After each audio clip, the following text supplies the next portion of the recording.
Tuhan bersamamu. Dan bersama rohmu. Inilah Injil suci menurut Lukas. Dimuliakanlah Tuhan. Sekali peristiwa datanglah Yesus di Nazaret, tempat ia dibesarkan. Seperti biasa pada hari Sabat ia masuk ke rumah ibadat. Yesus berdiri hendak membacakan kitab suci. Maka diberikan kepadanya kitab Nabi Yesaya. Yesus membuka kitab itu dan menemukan ayat-ayat berikut. Roh Tuhan ada padaku sebab aku diurapinya untuk menyampaikan kabar baik kepada orang-orang miskin. Dan aku diutusnya memberitakan pembebasan kepada orang-orang tawanan, penglihatan kepada orang-orang buta, serta membebaskan orang-orang yang tertindas. Aku diutusnya memberitakan bahwa tahun rahmat Tuhan telah datang. Kemudian Yesus menutup kitab itu dan mengembalikannya kepada pejabat. Lalu ia duduk. Dan mata semua orang dalam rumah ibadat itu tertuju kepadanya. Kemudian Yesus mulai mengajar mereka, katanya, "Pada hari ini genaplah ayat-ayat kitab suci itu pada saat kalian mendengarnya." Semua orang membenarkan Yesus. Mereka heran akan kata-kata indah yang diucapkannya. Lalu mereka berkata, "Bukankah dia anak Yusuf?" Yesus berkata, "Tentu kalian akan mengatakan pepatah ini kepadaku, 'Hai tabib, sembuhkanlah dirimu sendiri. Berbuatlah di sini di tempat asalmu ini. Segala yang kami dengar telah terjadi di Kapernaum.'" Yesus berkata lagi, "Aku berkata kepadamu, sungguh tiada nabi yang dihargai di tempat asalnya.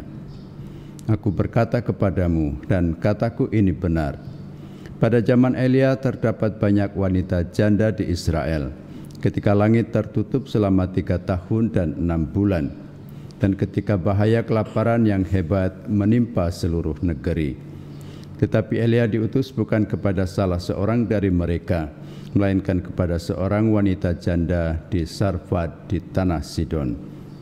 Dan pada zaman Nabi Elisa, banyak orang kusta di Israel, tetapi tiada seorang pun dari mereka yang ditahirkan selain Naaman orang Syria itu." Mendengar itu sangat marahlah semua orang di rumah ibadat itu. Mereka bangkit lalu menghalau Yesus keluar kota dan membawa dia ke tebing gunung tempat kota itu terletak untuk melemparkan dia dari tebing itu. Tetapi Yesus berjalan lewat tengah-tengah mereka lalu pergi. Demikianlah sabda Tuhan. Terpujilah Kristus. Saudara-saudari yang terkasih dalam Tuhan, sekali lagi dihadapkan pada kita tentang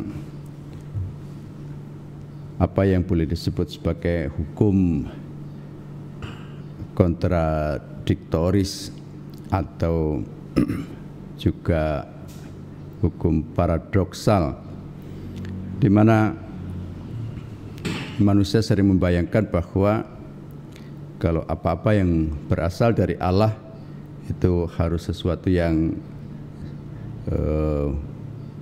di luar manusia atau mengatasi kodrat manusia, sehingga yang datang dari Allah juga tidak boleh terlihat begitu lemah atau terbatas.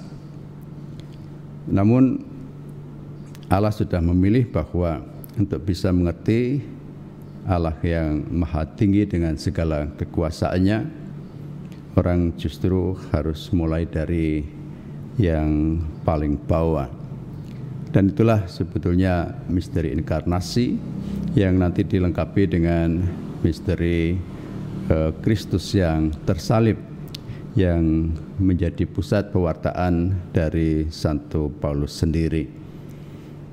Paulus tadi mengatakan bahwa dia tidak membawa hikmat, artinya kata-kata yang begitu luar biasa dan tinggi-tinggi, tetapi yang diwartakan adalah Kristus yang mati, Kristus yang tersalib secara hina, untuk menunjukkan bahwa justru lewat inkarnasi Allah yang menjadi manusia, apa yang pernah menjadi nubuat Yesaya bisa terpenuhi, yaitu ketika dikatakan bahwa roh Tuhan ada padaku, oleh sebab Ia telah mengurapi aku, dan Ia menyampaikan kabar baik kepada orang miskin, pembebasan pada orang tawanan, penglihatan pada orang-orang buta, dan membebaskan orang-orang yang tertindas, sebagai nubuat tentang tahun rahmat Tuhan yang dijanjikan kepada Israel. Maka untuk bisa melaksanakan dan memenuhi nubuat itu, Allah sudah memilih bahwa Ia menjadi manusia dalam misteri inkarnasi, dan untuk melengkapinya, untuk penebusan orang-orang yang tertindas, tertawan, dan terutama juga dikuasai oleh dosa, maka Dia memilih mati di kayu salib, mencurahkan darah yang juga dinubuatkan sebagai darah penebusan dosa. Dan itulah cara roh Allah yang bekerja sampai pada saat ini, ketika Yesus pun lewat misteri salib memberikan kita sakramen-sakramen. Secara manusiawi sering tidak terlihat entah elegan atau luar biasa karena sesuatu yang sangat sederhana, tetapi Allah sudah menunjukkan pada kita justru dalam kesederhanaan Allah kekuasaannya bisa kita terima semakin luas.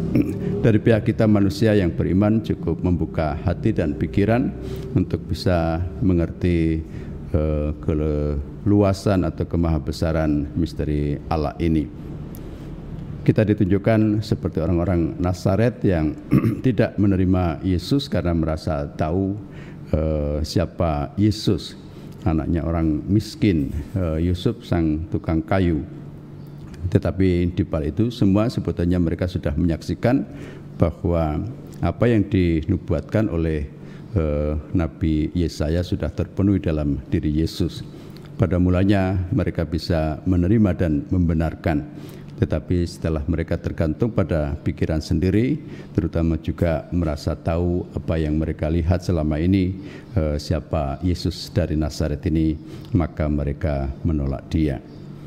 Saudara sekalian, pada zaman ini juga masih banyak pengajaran-pengajaran yang barangkali mendiskreditkan apa yang kita imani, karena kita lebih memilih pewartaan Santo Paulus, yaitu menerima misteri inkarnasi dan juga misteri orang yang tersalib, dan tidak lain mengatakan bahwa yang kita percaya adalah Tuhan yang kalah, Tuhan yang mati.